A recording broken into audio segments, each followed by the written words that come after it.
के बारे में जानने की उत्सुकता तो हर किसी में होती है। हर मनुष्य ये जानना चाहता है कि वह पिछले जन्म में क्या था और आने वाला जन्म उसका किस योनि में होगा। तो आज के इस वीडियो में हम यह जानने की कोशिश करेंगे कि गरुड़ पुराण के अनुसार वह कौन से कर्म हैं जिन्हें करने के बाद हमें मनुष्य योनि में दोबारा जन्म मिलता है। साथ ही आपको हम यह भी बताएंगे कि आखिर वो कौन से पाप हैं जिन्हें करने के बाद एक मनुष्य का जन्म गधे और भेड़िए जैसी योनि में होता है। तो ये जानने के लिए वीडियो को अंत तक जरूर देखना। मित्रों, महापुराण गरुड़ पुराण की बात करें तो इसमें मनुष्य के हर कर्म का लेखा जोखा दिया गया है, जो न केवल उसके पाप पुण्य का निर्धारण करते हैं बल्कि मरने के बाद मिलने वाली सजा और अगले जन्म की योनि तक के बारे में बताते हैं। गरुड़ पुराण में लिखा है कि कर्म अच्छे हो या फिर बुरे, सभी का फल संसार में जन्म लेने वाले हर जीव को मिलना तय है। मनुष्य का अधिकार केवल कर्म करना है, फल देना परमात्मा का अधिकार है। यही नहीं, गरुड़ पुराण के अनुसार मनुष्य अगले जन्म में किस योनि में जन्म लेगा यह भी उसकी मृत्यु से पहले ही तय होता है, और यह तय होता मनुष्य द्वारा किए गए कर्मों के आधार पर। तो चलिए सबसे पहले ये जान लेते हैं कि किन कर्मों को करने पर कौन सी योनि में जन्म मिलता है। मित्रों, सबसे पहले आपको यह बता दूं कि ऐसा हरगिज नहीं है कि इस जन्म में मनुष्य योनि मिलने पर अगला जन्म भी आपका मनुष्य योनि में ही होगा। गरुड़ पुराण के मुताबिक जो अच्छे कर्म करते हैं केवल उन्हें ही मानव जीवन मिलता है।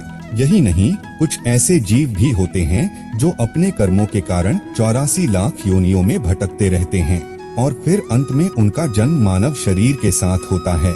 गरुड़ पुराण में लिखी एक कथा के अनुसार एक बार महर्षि वेदव्यास से ऋषियों ने पूछा कि किस कर्म से कौन सी योनि में जन्म मिलता है।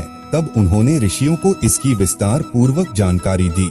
वेद व्यास ने बताया कि जो भी व्यक्ति पराई स्त्री के साथ संबंध बनाता है और हमेशा स्त्री का अपमान करता है उसे भयानक नरक भोगना पड़ता है। इसके बाद ऐसा करने वाले मनुष्य को एक एक कर कई अलग अलग योनियों में भटकना पड़ता है। महर्षि वेद व्यास ने बताया कि मनुष्य को हर स्त्री का आदर करना चाहिए, फिर भले ही वह पराई क्यों ना हो, अन्यथा ऐसा करने वाले सबसे पहले भेड़िए के रूप में जन्म लेते हैं। इसके बाद वो कुत्ता बनते हैं, फिर सियार, गिद्ध, सांप, कौवा और बगुला बनते हैं।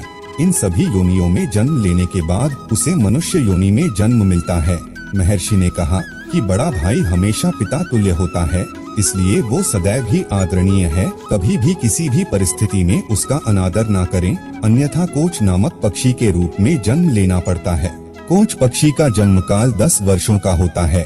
अगर इस दौरान उस पर ईश्वरीय कृपा हो जाए तो वह अगले जन्म में पुनः मनुष्य योनि में जन्म ले सकता है, अन्यथा उसे दूसरी योनियों में भी भटकना पड़ सकता है। वेद व्यास ऋषियों को आगे बताते हैं कि चोरी करना हमेशा ही गलत है, फिर चाहे वह स्वर्ण की हो या फिर वस्त्र की।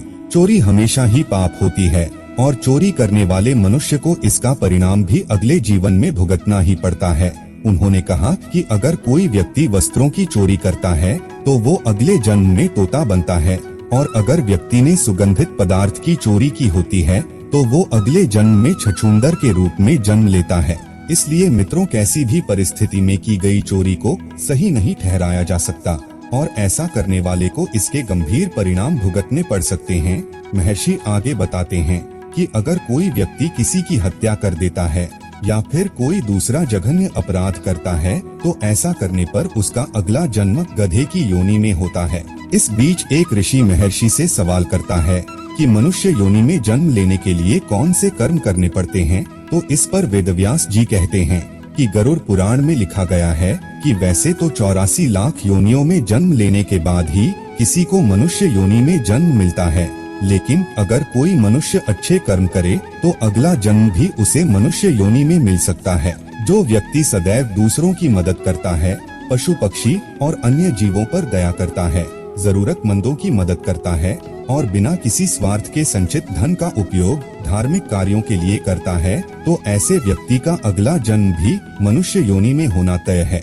मित्रों, इसके अलावा गरुड़ पुराण में यह भी बताया गया है कि मनुष्य के अंतिम समय में मनुष्य की आसक्ति जिस चीज की ओर होती है उसका अगला जन्म भी उसी पर निर्भर करता है।